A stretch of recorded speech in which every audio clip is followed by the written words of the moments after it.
Many of us have absorbed this idea that retirement from work isn't enough by itself, that we're supposed to have some larger purpose waiting for us.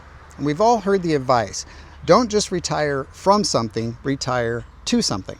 And I think that a lot of people hear that in one of two ways.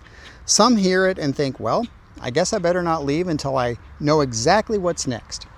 Other people hear it and think, no thanks, I'm out. I've spent 40 years doing assignments. I don't need another one. Now on the surface, retiring to something sounds like great advice. And if you already have a sense of where you're headed, that's awesome. But I think this message can backfire by putting unnecessary pressure on people to figure out things that often aren't discoverable in advance. There's a more useful way we can think about meaning in our second chapter without either buckling under the pressure or rejecting the whole idea. First, let's back up and look at what careers actually provide beyond the money. For some people, their career becomes their identity. They don't know who they are when they aren't that thing anymore. That's definitely true for some people, but I think more often it's not that. It's that work provides structure, routine, and stability, a sense of direction, even on the days you didn't love it.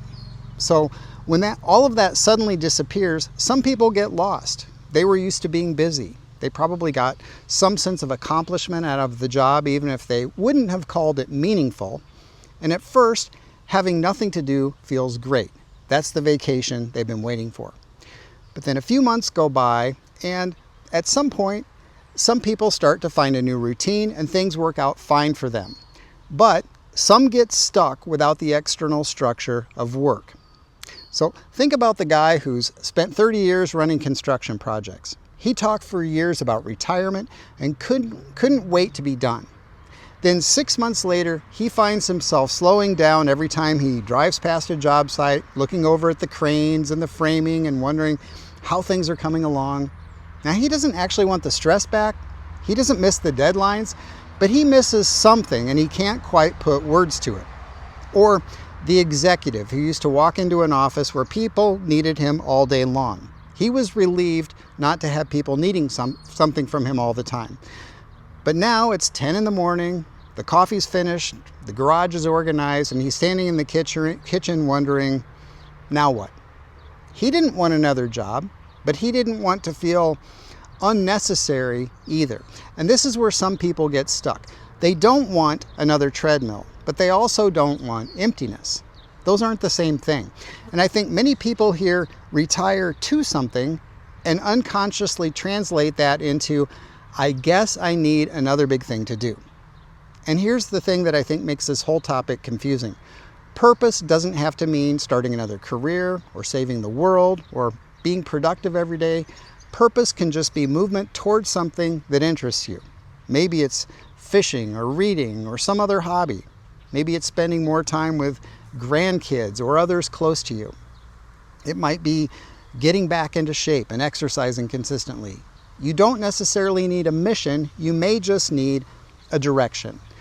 And where a lot of logical people like myself go wrong is that we try to use the tools that worked in our career to figure out what's next.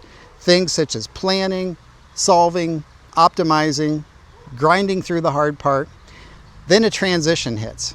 It could be retirement, divorce, empty nest, losing someone. And we reach for the same toolkit. We make pros and cons lists, we fire up Excel, we think we're going to figure out our next chapter on paper.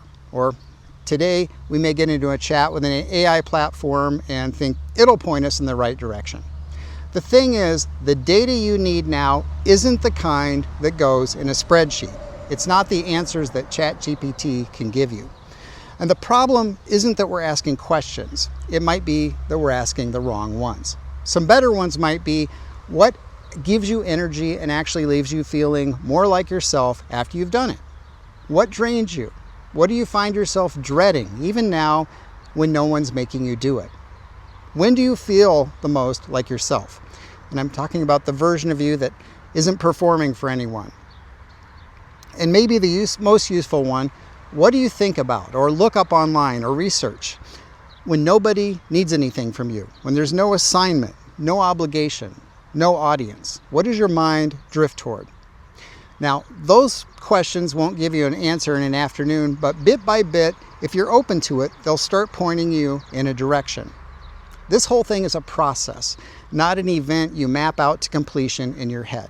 And for me, one thing that's been helping is going on long walks where I can just exist in nature. That means no podcasts, no music, no trying to be productive, just being out there and letting my thoughts come to me instead of chasing them down. Probably like a lot of you, since I've been distracted by a smartphone screen the last few years, I realized I needed to relearn how to just be. Some days nothing useful shows up, and that's okay. Some days something does. Either way, the space is doing something I couldn't have done sitting at a desk.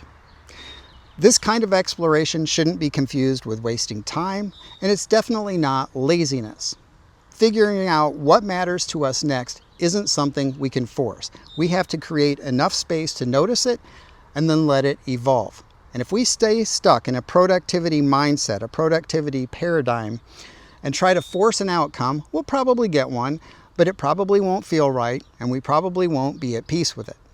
And if we think back over our lives, if you're close to my age, you've done a whole lot of things over the years and you've been through a lot of transitions. You've probably spent decades working. You may have gone to college or been married or been in a long-term relationship, raised kids, lost people you cared about, etc.